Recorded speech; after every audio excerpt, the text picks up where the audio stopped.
bem? Na aula de hoje eu vou trabalhar com você sobre a Lei 11.101 de 2005, que é a Lei de Recuperação Judicial e Extrajudicial e a Lei Falimentar.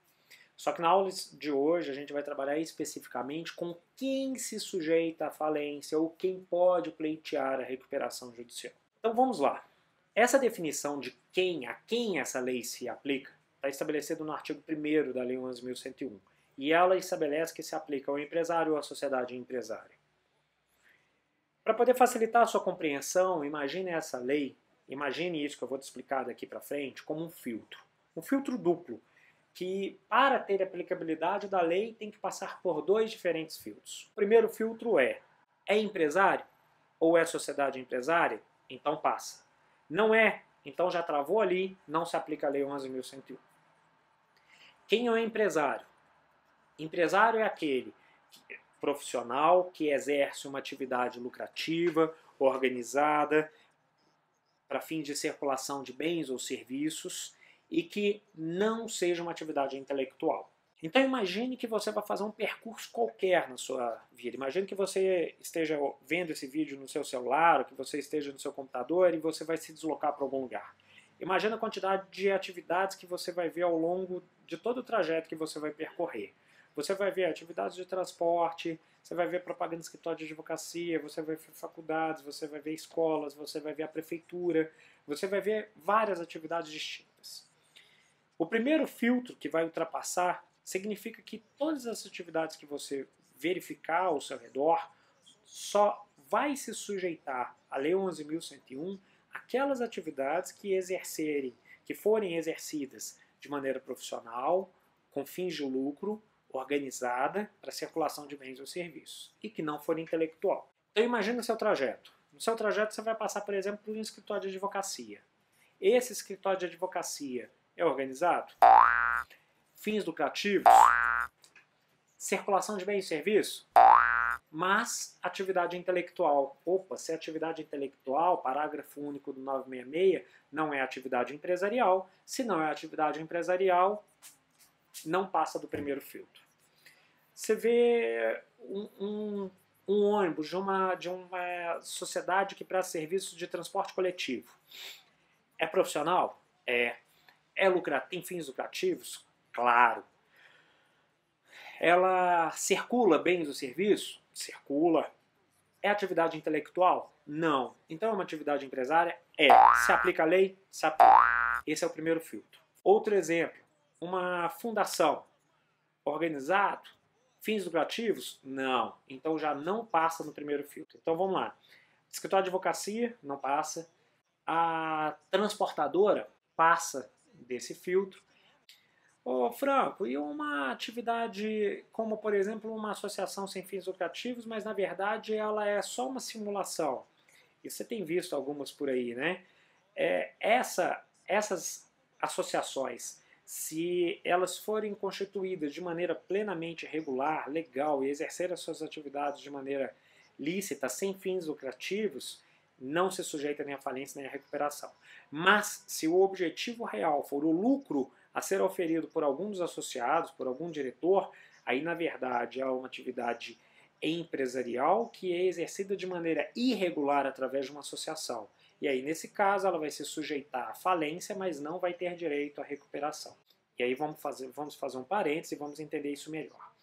A falência não é nenhum benefício. A falência é uma consequência de um mercado que foi ruim, de uma má gestão, de vários itens distintos, ou mesmo do exercício irregular da atividade. E a recuperação, sim, é um benefício. Para a recuperação, então, é necessário que esteja aquele empresário regular.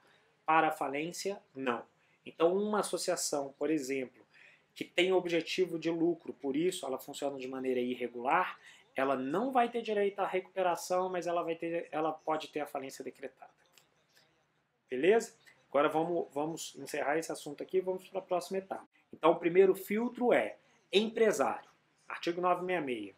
Ou sociedade empresária, artigo 982, ambos do Código Civil.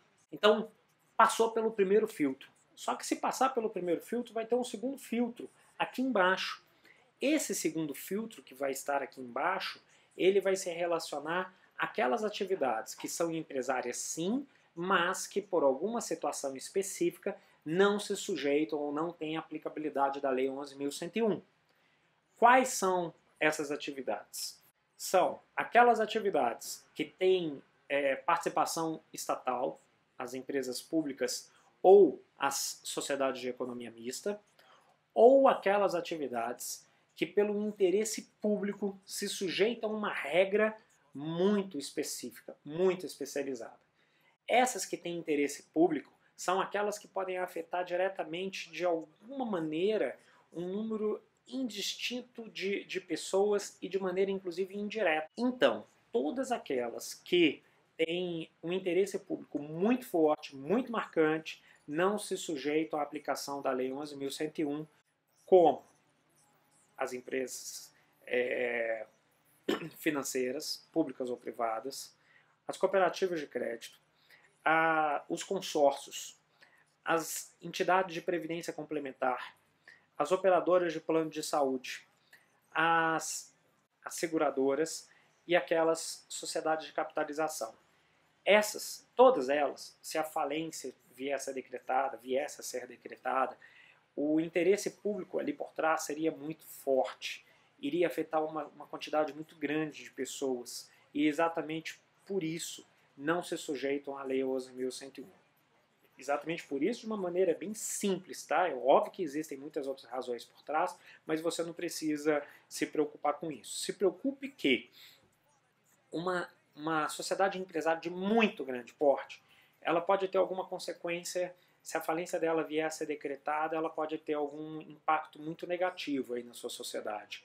Mas se uma instituição financeira tivesse a falência decretada, o impacto dela seria muito maior do que simplesmente a perda de alguns empregos. A consequência poderia ser muito maior.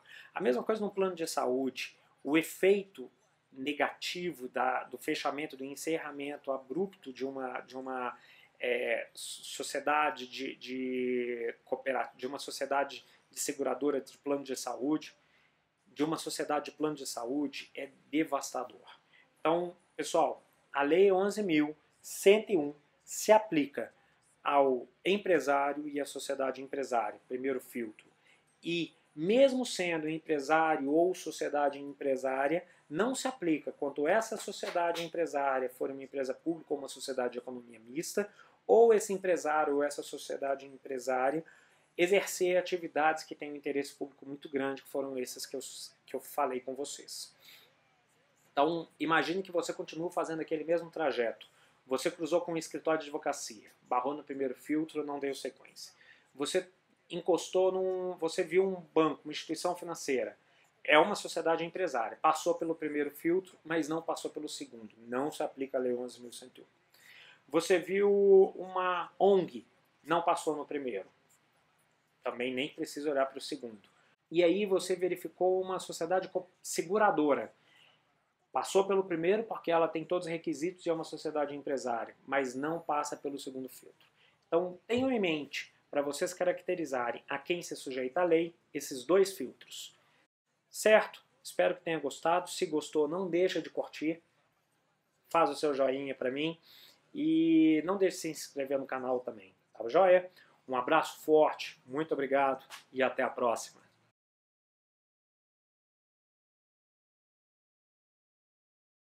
Podem ter, não se aplicam, não. Então, todas aquelas. Então, e aí